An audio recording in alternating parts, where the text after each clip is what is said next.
स्वागत है आप सभी का आपके साथ। मैं हूं ममता तिवारी। शुरुआत कर लेते हैं प्रतापगढ़ से आ रही बड़ी खबर के साथ। प्रतापगढ़ में आज पूर्व मंत्री नंदलाल मीणा का अंतिम संस्कार होगा। नंदलाल मीणा लंबे समय से अस्वस्थ चल रहे थे, जिसके बाद वो अहमदाबाद के अस्पताल में भर्ती थे। वहीं उनका निधन हुआ है और अब सुबह 11 बजे अंतिम यात्रा निकाली जाएगी, जिसमें सीएम भजनलाल शर्मा भी नंदलाल मीणा को श्रद्धांजलि देने के लिए शामिल होंगे। अंतिम विदाई से पहले ही प्रतापगढ़ में समर्थकों का हुजूम उमड़ रहा है। तो अहमदाबाद के अस्पताल में निधन हुआ था। लंबे समय से बीमार चल रहे थे मीणा और आज अंतिम संस्कार किया जाएगा। सीएम भजनलाल शर्मा भी श्रद्धांजलि देने के लिए नंदलाल मीणा को पहुंचेंगे। पूर्व मंत्री नंदलाल मीणा का आज अंतिम संस्कार किया जाएगा। लंबे समय से अस्वस्थ चल रहे थे। अहमदाबाद में उनका इलाज चल रहा था। अस्पताल में ही इलाज के दौरान उनके निधन की खबर सामने आई है। नंदलाल मीणा, जिन्होंने आदिवासियों के हक के लिए अंतिम समय तक भी लड़ाई लड़ी है। चंचल संवाददाता फोन लाइन पे इस वक्त हमारे साथ हैं। चंचल, क्या जानकारी मिल रही है? नंदलाल मीणा का जो अंतिम संस्कार किया जाएगा, कब तक सीएम पहुंचेंगे? जी बिल्कुल, 11 बजे मंत्री नंदलाल मीणा, पूर्व मंत्री नंदलाल मीणा जो है उनका अंतिम संस्कार लेकर के अभी हेलीपैड पर सारी तैयारियों को अंतिम रूप दिया जा रहा है और मुख्यमंत्री के 10 बजे तक यहाँ पहुंचने की संभावना है। वो यहाँ पर पहुंचेंगे। उसके बाद कई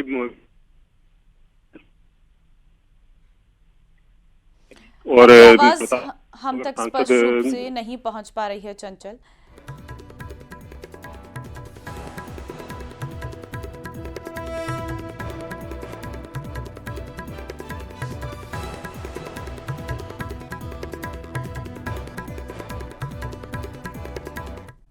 के रिंगस के राजकीय उपजिला अस्पताल के दवा वितरण केंद्र के ताले तोड़कर शराबियों ने दिन दहाड़े शराब पार्टी की। अस्पताल के चिकित्सा अधिकारियों की शिकायत पर पुलिस ने मौके पर पहुंचकर जांच पड़ताल की है।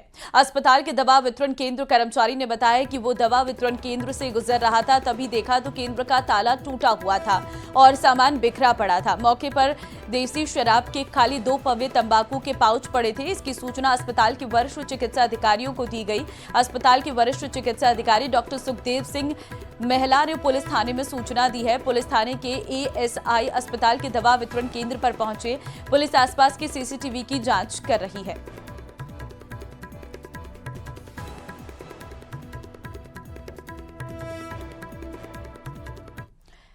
इन दिनों प्रदेश भर में गरबा पंडाल को लेकर सतर्कता बढ़ा दी गई है, ताकि कोई भी गैर हिंदू इन पंडालों में एंट्री ना ले सके।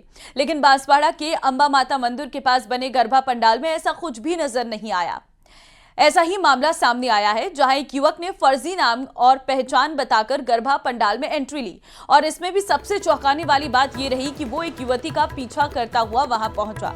वहां मौजूद विश्व हिंदू परिषद के कार्यकर्ताओं को युवक पर शक हुआ, तो पूछताछ में उसने खुद को आरव त्रिवेदी बताते हुए एक आईडी बनाई और उसके बाद उस आईडी को दिखाया। हालांकि जांच में वो फर्जी निकली और सामने आया कि युवक समुदाय विशेष से ताल्लुक रखता है। कार्यकर्ताओं ने उसे तुरंत पकड़कर राजतालाब थाना पुलिस के हवाले कर दिया। इस दौरान पीड़िता की मां का कहना है कि युवक उनकी बेटी को चाकू की नोक पर डरा धमकाकर कथित तौर पर शोषण करने की भी कोशिश करता था। मेरी बेटी से एक लड़के ने फ्रेंडशिप की है, बल्कि उसने उसका नाम भी रेहांत त्रिवेदी बताया है बल्कि मोमेडन वो ने मुझे आरव त्रिवेदी उसने नाम बोला। ये बोला उसने उसके साथ फ्रेंडशिप की। फिर वो बाकायदा मेरे घर पे आया है। एक बार मैं कहीं गई हुई थी काम से, हम हस्बैंड वाइफ। वो बाकायदा मेरे घर के बाहर आया है। फिर मेरी बेटी अंदर थी। उसको इसने बोला पानी पीना है। मेरी बेटी अंदर पानी लेने गई। वो अंदर चेयर में बैठा, आगे वाले रूम में। फिर उससे चाकू निकाला। चाकू मेरी बेटी के गले में रख दिया और फिर वो जबरदस्ती कर रहा है मेरी बेटी से और फिर बोल दिया कि ये बात मैंने किसी को बताई तो तेरे को मार डालूंगा। देर रात गरबा में एक बात आई थी कि एक लड़का एक लड़की का पीछा करते हुए गरबे में आ गया था, जिसको उसके परिजनों पकड़ के पुलिस को सुपुर्द किया। सुबह उन्होंने इस संबंध में रिपोर्ट दी थी कि बच्ची के साथ जबरदस्ती फोन पे संपर्क करता है, उसका पीछा करते हुए गरबे में चला गया है। सभी गरमा मंडल, सभी प्रतिनिधियों और सभी समाज के सभी संस्थाओं से हमने अनुरोध की है कि किसी भी जो गरबा मंडल में प्रवेश करें उस व्यक्ति का आधार कार्ड चेक करें। उसके बाद भी जो ये घटनाएं घट रही है ये बहुत गंभीर है। आज उसके पास एक फर्जी आई कार्ड मिला है। नवरात्रि में गरबा और डांडिया आकर्षण का केंद्र रहते हैं, लेकिन इस बार ये विवादों में घिरे हैं और इसकी अहम वजह है गरबा और डांडिया में गैर हिंदुओं के प्रवेश पर रोक। कहा जा सका है कि गरबा अब केवल धार्मिक आयोजन नहीं रहा बल्कि बड़े विवाद का केंद्र बन गया है। देखिए ये रिपोर्ट।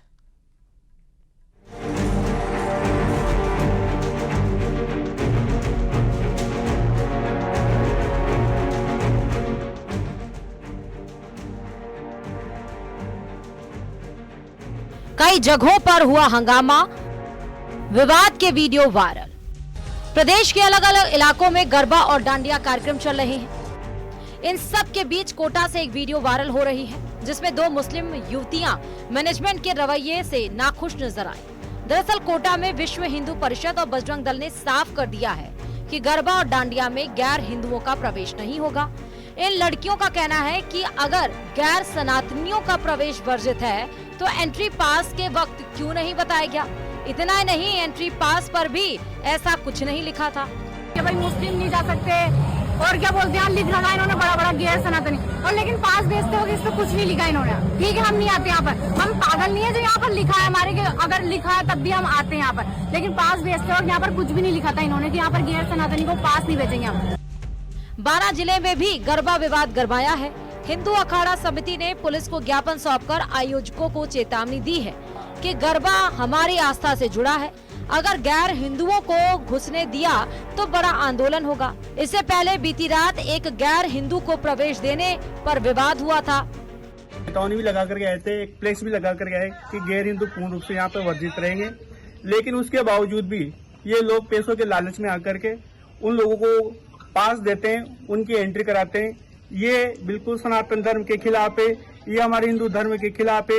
यहाँ पर इन लोगों का किसी भी प्रकार का कोई काम नहीं है। सबको अवगत भी कराया है और अगर इसके बाद भी जो आयोजक करता है वो इस पर ध्यान नहीं देंगे तो हम चेतावनी देते हैं इस बार से ही अगली बार 12 जिले में डांडिया प्रोग्राम नहीं होने देंगे। भीलवाड़ा में भी गरबा और डांडिया महोत्सव इस बार बड़े ही अनोखे और पारंपरिक अंदाज में मनाया जा रहा। इसके साथ ही यहाँ भी गैर हिंदुओं का प्रवेश वर्जित है। महोत्सव स्थल पर बड़े बड़े चेतावनी बोर्ड लगाए गए हैं। आयोजन स्थल पर आने वाले हर व्यक्ति का आधार कार्ड चेक किया जा रहा है। प्रवेश से पहले लोगों को तिलक लगाकर और कलेवा बांधकर अंदर जाने की अनुमति दी जा रही है। कि मोहनलाल सुखाड़िया आवासीय योजना इलाके में एक ही रात में बाइक चोरी की 3 वारदातें सामने आई। बदमाशों ने एक एक करके 3 बाइकों को चुराया और चंद मिनटों में मौके से फरार हो गए। इस पूरी वारदात की लाइव तस्वीरें भी सीसीटीवी में कैद हो गई है। वहीं स्थानीय लोगों ने पुलिस पर भी लापरवाही बरतने के आरोप लगाए हैं। उनके मुताबिक पुलिस ने रिपोर्ट दर्ज करना तो दूर, मौके का मुआयना तक नहीं किया। जब पीड़ित परिवार ने खुद ही खोजबीन की तो 2 बाइकें आसपास से ही बरामद कर ली गई हैं। हालांकि मामला बढ़ने पर पुलिस ने रिपोर्ट दर्ज कर जांच शुरू कर दी है। उठा तो पता पड़ा कि मोहल्ले में यहाँ पर चोरी हो गई है, 3 गाड़ियाँ लेके गए। तो ढूंढा तो नहीं मिली यहाँ पर आसपास में कहीं पर भी। फिर पुलिस थाने गए, पुलिस थाने रिपोर्ट करा के आए, कच्ची रिपोर्ट करा के आए, वहाँ पर लिखवा के आए कि भाई ये मामला है, ये हमारी गाड़ी की है। और ऐसे ऐसे हमने वहाँ पर तहकीकात करी पर कुछ भी मिला नहीं हमें। तो पुलिस वालों ने भी आश्वासन दिया है कि भाई वहाँ पर जाके आप चेक इन करो, बाकी हमने भी वायरलेस कर दिया। हम भी चोरों का जिक्र है तो बात एक ऐसी अजब गैंग की भी जिसने बाड़मेर की धान मंडी में बड़ी वारदात को अंजाम दिया। इस गैंग का नाम है चड्डी गैंग, जिसने एक के बाद एक करीब 21 दुकानों के ताले तोड़कर सेंधमारी की। शनिवार सुबह जब व्यापारी मंडी पहुंचे तो चोरी की वारदात का पता चला, जिसके बाद सूचना पुलिस को दी गई। देखिए रिपोर्ट।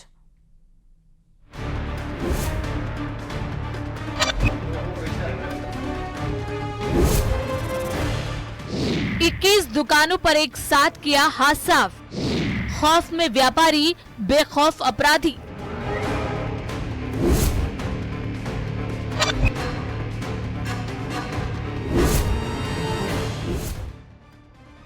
शहर गहरी नींद में सोया था। उस दौरान धान मंडी में चड्डी गैंग अपने मंसूबों को अंजाम दे रहा था। ये सीसीटीवी फुटेज उन्हीं दुकानों के हैं जहां शुक्रवार रात एक के बाद एक 21 दुकानों के ताले तोड़े गए। सीसीटीवी फुटेज में साफ नजर आ रहा है कि बदमाशों ने अपना चेहरा कवर कर रखा है ताकि उनकी पहचान न हो सके। शनिवार सुबह व्यापारी जब दुकानों पर पहुंचे तो उन्हें ताले टूटे मिले, जिसके बाद पुलिस को सूचना दी गई। रात में गेट भी 10 बजे बंद हो जाता है, तो हमारा सामान भी कभी बचे बाहर पड़ा रहता था, तो कभी कोई निश्चिंत होकर हम लोग रहते थे कि कोई भी सामान यहाँ से चोरी नहीं होगा। लेकिन आज एक साथ 21 से 23 दुकानें मतलब चोरी होना, हम खुद आश्चर्य हैं कि यहाँ से कभी कील तक यहाँ से गायब नहीं हुई है। और आज एक साथ 21 दुकानों के ताले टूटे हैं, 21 से 23 दुकानों के ताले टूटे हैं और शहर का बिल्कुल व्यस्ततम इलाका है, बिल्कुल सेंटर पॉइंट है यहाँ पे। पुलिस तो अपनी गश्त तो कर ही रही है, लेकिन अब यहाँ समस्या क्या आ रही है कि पुलिस जैसे ये बाहर गेट बंद होने की वजह से अंदर तो पुलिस आगे झाँक नहीं सकती। व्यापारी दहशत में हैं, वहीं दूसरी तरफ पुलिस मामले की जांच में जुटी है। मौके पर पहुंची पुलिस ने हालात का जायजा लिया, साथ ही निरीक्षण किया कि चड्डी गैंग के सदस्य कैसे दुकानों तक पहुंचे। हालांकि अभी तक किसी की पहचान नहीं हुई है, लेकिन पुलिस ने 8 टीमें बनाकर आरोपियों की तलाश शुरू कर दी है। तो ताला टूटा हुआ है और संभावना है कि एक बड़ा एक गैंग टाइप आके कुछ किया होगा। हम पूरा CCTV फुटेज चेक करवा रहे हैं, सारे एंट्री एग्जिट पॉइंट्स को चेक करवा रहे हैं। हमारा कम से कम 7-8 टीम एक्टिव है, तो इसको पीछे कर रहे हैं। और साथ में FSL टीम भी आ रही है और डॉग स्क्वाड है और MOV टीम भी है। और अपना जो रेलवे स्टेशन वगैरह है, तो वहाँ पे भी रेलवे के स्टाफ से भी हम कोऑर्डिनेट कर रहे हैं। तो हम जितना जल्दी हो पाएगा उतना जल्दी हम ये इसको खोल देंगे। पुलिस जल्द ही आरोपियों को गिरफ्तार करने की बात कर रही है। हालांकि व्यापारी धान मंडी के चारों तरफ लगाई गई बाउंड्री वॉल पर सवाल खड़े कर रहे हैं। आरोप है कि इसी के चलते चोर के अंदर दाखिल होने के बाद बाहर से कुछ नजर नहीं आता और वो इत्मीनान से दुकानों पर हाथ साफ कर जाते हैं। राजस्थान के लिए प्रेमदान देथा की रिपोर्ट।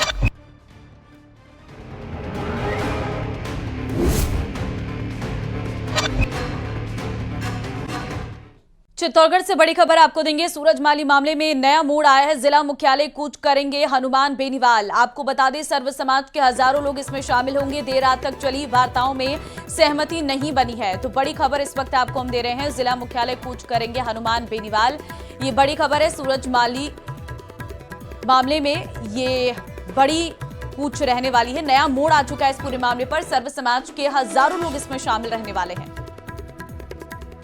के खिलाफ डटे हुए और सत्ता के खिलाफ लड़ाई लड़ रहे। धन्यवाद दूंगा संगठन समिति को, प्रधान जी को, तमाम लोगों को कि वो इस न्याय की लड़ाई के अंदर सूरत में न्याय दिलाने के लिए सब बैठे हुए। मैं धन्यवाद तमाम नेताओं को दूंगा जो किसी न किसी रूप से ये प्रयास कर रहे हैं।